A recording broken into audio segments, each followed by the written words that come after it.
París, diciembre 2015, pues es una fecha casi fatal. Toda la comunidad internacional, los países, los líderes mundiales están a la expectativa de los posibles acuerdos sobre el cambio climático. La idea es cómo reemplazar el protocolo de Kioto, aún vigente sin mayor fuerza y sin mayor significado, pero cómo reemplazarlo y qué tipo de acuerdo es viable, qué tipo de acuerdo se puede esperar, qué debemos esperar de París, diciembre, la reunión climática que todo el mundo espera. Para empezar, en París se debe de llegar a un acuerdo. Es importantísimo llegar a un acuerdo. Es decir, no hay posibilidad de que no haya acuerdo. Ese no es el problema. El problema es qué tipo de acuerdo se va a llegar. ¿Y por qué hay que llegar a un acuerdo? Porque si no se llega a un acuerdo en París, pues el sistema de las Naciones Unidas sencillamente desaparece. Deja de tener su razón de ser. Es como, eso fue el sentido que tuvo la cumbre climática en Cancún en el 2010. Si Cancún no hubiera tenido un éxito formal, voy a decir en qué consistió el éxito de Cancún, paradójicamente, el éxito de Cancún no fue un éxito exactamente ambiental. Si Cancún no hubiera tenido ese éxito, también el sistema de Naciones Unidas en términos ambientales y climáticos desaparece. ¿Por qué? Porque Copenhague en el 2009 sacó a Naciones Unidas de la jugada en la medida en que no funcionó. Fue un total fracaso. Y Cancún, el éxito que tuvo en realidad, por eso digo que no es un éxito ambiental ni climático, pues fue volver a meter las discusiones climáticas internacionales en el carril negociador de Naciones Unidas. Eso significó Cancún. O sea, no hubo ningún acuerdo significativo, pero sí hubo la posibilidad de restituir a Naciones Unidas su papel como mediador de los grandes conflictos mundiales, en este caso ambientales. ¿Qué vamos a esperar? ¿Qué podemos esperar de París, diciembre de 2015? Digo, ya le están llamando el Protocolo de París. Algunos le están dando ese nombre. Posiblemente se llame algo así. Y repito, tiene que haber acuerdo para que el sistema de Naciones Unidas se reivindique y continúe siendo un jugador importante, un mediador importante. Pero el problema es qué vamos a esperar de París. Y el punto es que, siendo realistas, no podemos esperar grandes cosas en París 2015, diciembre de 2015. ¿Qué cosa es lo que podemos esperar y qué es lo que no podemos esperar? Va a haber un acuerdo. Va a haber un acuerdo que no va a ser vinculante, no va a ser obligatorio. O si va a ser obligatorio, lo va a ser en el sentido en que lo fue el Protocolo de Kioto. El Protocolo de Kioto supuestamente era obligatorio. O sea, los países que lo ratificaron se comprometieron a cumplir con los mandatos del Protocolo de Kioto. Pero el problema es que el Protocolo de Kioto no generó ninguna instancia fiscalizadora ni ninguna instancia sancionadora con capacidad de sancionar a los grandes emisores de contaminantes, de someterlos a fiscalización y someterlo a sanciones. No se creó esa instancia. Por lo tanto, pues fue una obligatoriedad relativa. Digo, es como si no hubiera sido obligatorio. Es decir, si lo que se acuerde en París es obligatorio, tendrá esa obligatoriedad, porque las naciones, los principales países, los que deciden los acuerdos, no están dispuestos a someterse ni a la fiscalización, a la vigilancia internacional independiente, ni a recibir ningún tipo de sanción por una instancia punitiva internacional. Y no digo que nada más Estados Unidos ni China se oponen a eso. El Senado estadounidense se opone rotundamente, por supuesto. El gobierno chino se opone rotundamente. Pero también los países no desarrollados también se oponen. Es decir, nadie quiere comprometerse a algo obligatorio, aunque en el discurso todo mundo se muestra amigable con el medio ambiente, todo el mundo expresa preocupación por lo ambiental. Pero cuando se trata de proteger sus mercados, su economía y sus principios económicos y políticos, nadie quiere comprometerse a nada. Ese es un principio que debemos tomar en cuenta. ¿Qué se puede acordar en París a fin de año, a fin del 2015? Me parece que se va a acordar lo que los países desarrollados están pidiendo, es decir, que no solamente los desarrollados se comprometan a reducir emisiones, como lo establece el Protocolo de Kioto, dejando a los no desarrollados sin obligaciones, sino que se comprometan todos, desarrollados y no desarrollados. Y se va a acordar también que se establezca un año como el año en el que se van a alcanzar los niveles pico de emisiones. Estados Unidos propone eso, China lo estableció, me parece que para el 2030, México también está ofreciendo algo, con toda la salvedad de los ofrecimientos que un gobierno como México puede hacer, en donde todo lo que tiene que ver con reducción de emisiones de gases de efecto invernadero es voluntario. Entonces, en ese marco, México ofrece cosas. Eso se puede acordar. Y se va a imponer una filosofía, un principio, que el negociador de los Estados Unidos, Todd Stern, ha expresado, que lo ha venido manejando en los últimos meses, semanas, que es que en París no hay que esperar un gran acuerdo. Que en París, digamos, se van a acordar ciertos principios elementales, básicos de convivencia internacional civilizada entre los contaminadores. Y que lo que hay que esperar, digamos, es que ese principio, esos principios básicos, elementales, se vayan incrementando, se vayan mejorando en los años posteriores, en acuerdos posteriores, en reuniones posteriores. De tal manera, pues, que lo esperable es que haya un acuerdo, va a haber un acuerdo. El contenido de ese acuerdo, vuelvo a repetir, va a tener que ver con que los países más o menos van a aceptar la obligatoriedad, una obligatoriedad simbólica, por decirlo así, de sus compromisos para reducir emisiones de gases de efecto invernadero, de tal manera que se hagan los últimos esfuerzos que la comunidad académica internacional está o ha manejado de no subir la temperatura planetaria en más de 2 grados Celsius al año 2050. Subirla más, según los expertos, sería catastrófico, suponiendo que sea eso cierto. Ese es un consenso de la comunidad científica, lo cual la mayor parte de los países quieren aceptar ese consenso y parten de ese principio.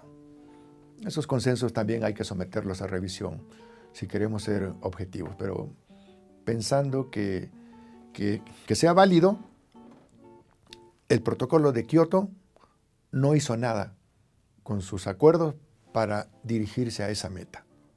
Ningún país cumplió con lo ofrecido ni con los requerimientos del Protocolo de Kioto para estabilizar el clima planetario. Se supone que aún hay un ligero margen para que los países, comprometiéndose y cumpliendo, puedan evitar la catástrofe anunciada. Es importante también, eso quisiera mencionar como una parte importante de las negociaciones climáticas internacionales. Es importante tener en cuenta dos cosas, o hacer una distinción. Hay cuestiones de los acuerdos climáticos que se deben de llevar a cabo en París a fin de año, que tienen que ver no con la preservación de la naturaleza, no con objetivos estrictamente ambientales, no con objetivos para mejorar, para recomponer a la naturaleza que está descompuesta y agotada y sobreexplotada, sobre todo por la gran extracción de materias primas que la competencia económica de los bloques económicos actuales efectúan sobre la base del consumo de materias primas baratas para producir mercancías baratas que les permitan competir en el mercado internacional a los bloques económicos. Esos acuerdos, lo que se va a llegar en París, que no es fácil llegar a esos acuerdos, ni siquiera llegar a esos acuerdos es fácil, son acuerdos, repito, no necesariamente en favor de la naturaleza y del medio ambiente. Son acuerdos en favor de darle viabilidad, de darle viabilidad a la forma de explotación de la naturaleza de la sociedad capitalista actual, la sociedad moderna contemporánea, sin cambiar los términos de esa relación, para hacerla sostenible, para hacerla sustentable, de tal manera que las generaciones de corporaciones y de empresas transnacionales del futuro tengan al menos el mismo capital natural que las generaciones actuales. Es decir, parafraseando el lema simbólico del desarrollo sustentable, de que las generaciones futuras de personas encuentren el mismo capital que encontramos nosotros, en realidad se pudiera decir que lo que es válido, lo que aplica es más bien que las generaciones de corporativas transnacionales del futuro tengan a la mano materias primas suficientes de la naturaleza. Eso es lo que se quiere. Eso sería lo razonable en el protocolo de París a fin de año. Es decir, hacer viable, sustentable el actual modelo de desarrollo y el actual modelo de explotación de la naturaleza y del trabajo humano. Eso es lo que tenemos que tener claro, para no esperar de París milagros. Pero eso, digamos, que eso es bueno para el sistema económico mundial actual, ni siquiera eso es posible. Ni siquiera eso es factible. Ni siquiera estamos seguros de que se vaya a lograr en París. Ya lograr un acuerdo que se ocupe realmente de la naturaleza, me parece que es una ilusión que salga en París. Pero este otro acuerdo para mantener las mismas condiciones y hacerla perdurable en el tiempo de la actual forma de explotación de la naturaleza y del trabajo humano del sistema actual, ni siquiera es fácil, ni siquiera es posible decir que esté asegurado en París, diciembre de 2015. ¿Por qué no? ¿Por qué hago esta afirmación?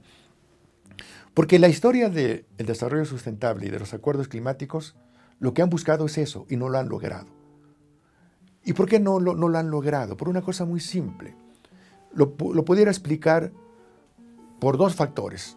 El primero, porque el sistema capitalista moderno, industrial contemporáneo, no es un sistema en donde sus integrantes, sus grandes corporaciones, los países que comandan a la economía mundial, les interese el sistema en su conjunto. Les interesan sus economías, les interesan sus corporaciones, les interesan sus monopolios aun cuando saben que los monopolios es sumamente dañino para el sistema capitalista en su conjunto. De la misma manera, digamos, que la movilidad social es sumamente necesaria para el sistema capitalista moderno y que se está reduciendo y se está cancelando en países como Estados Unidos, pero a las corporaciones y a los países que comandan el sistema no les interesa el sistema en su conjunto, como tampoco les interesa la naturaleza en su conjunto. Les interesa la naturaleza porque los provee de materias primas y quieren que persista la naturaleza, que se reproduzca, que continúe, para poder continuar con la explotación de las materias primas tal y como se hace en el momento actual. Es decir, no es fácil tampoco lograr acuerdos que beneficien al sistema que está vigente, el sistema contemporáneo. Tampoco es fácil. Entonces, me parece, digamos, que esos dos puntos hay que tenerlos muy claros cuando nosotros hablamos de los posibles acuerdos o de lo que se puede esperar de la cumbre climática de París a fin de año, en donde muchos están poniéndole demasiadas expectativas. Demasiadas expectativas, que fue lo que ocurrió precisamente en Copenhague en el 2009. Los países pensaban que ya todo el mundo iba a estar de acuerdo. Pero las negociaciones se rompieron. La cumbre de Copenhague fue manejada por las autoridades danesas de una manera equivocada. En lugar de plantearse los puntos de acuerdo entre los bloques de países, se polarizaron las posiciones de los desarrollados y los no desarrollados, y prácticamente, digamos, en Copenhague hubieron dos resoluciones finales, una de los países desarrollados y otra de los países no desarrollados, cosa imposible de poner en práctica ninguna de las dos. Entonces, creo pues que es ese panorama, esas es las posibilidades, y eso es lo que podemos decir en este momento de lo que se puede esperar de París. La reunión del año pasado, de diciembre, en Lima, lo podemos considerar como un avance, preparativos para esta cumbre de París. La reunión bilateral entre el presidente Obama y las autoridades chinas de noviembre del año pasado, en donde los dos países se comprometieron a reducir emisiones, son también preparativos, nos muestran el estado, el clima mundial de las negociaciones y nos permiten tener una cierta claridad para poder predecir con un cierto grado de confianza qué es lo que podemos esperar de París, y me parece que eso es lo que va a ocurrir.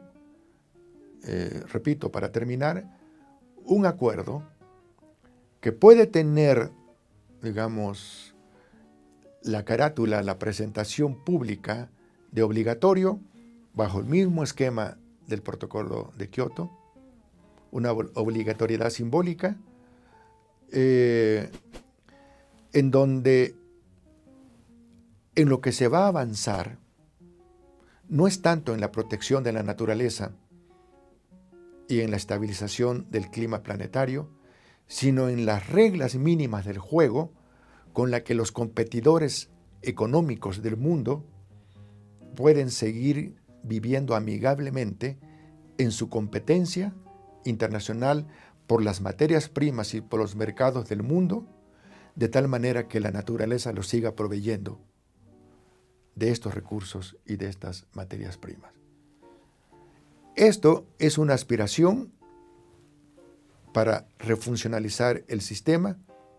No cambia las reglas del juego de la relación de la sociedad moderna capitalista con la naturaleza, pero pretende darle una racionalidad, pretende hacerla eficiente, pretende modernizarla, dentro de la lógica de la llamada modernización ecológica, dentro de la lógica de la sustentabilidad, la lógica de la sustentabilidad la podemos entender como una aplicación en el ámbito de lo ambiental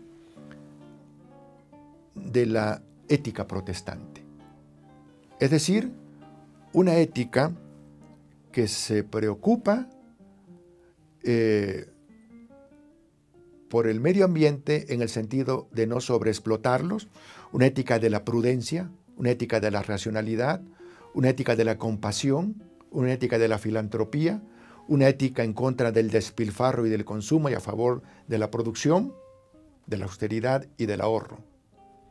Pero una ética, digamos, que al final de cuentas no resuelve el problema ambiental y está detrás de la crisis ambiental contemporánea, de la cual el cambio climático y la supuesta crisis del clima planetario y la subida de la temperatura promedio del planeta, que es una hipótesis, apenas si es una expresión, apenas si es uno más de los problemas ambientales que constituyen la crisis ambiental del mundo contemporáneo. Muchas gracias.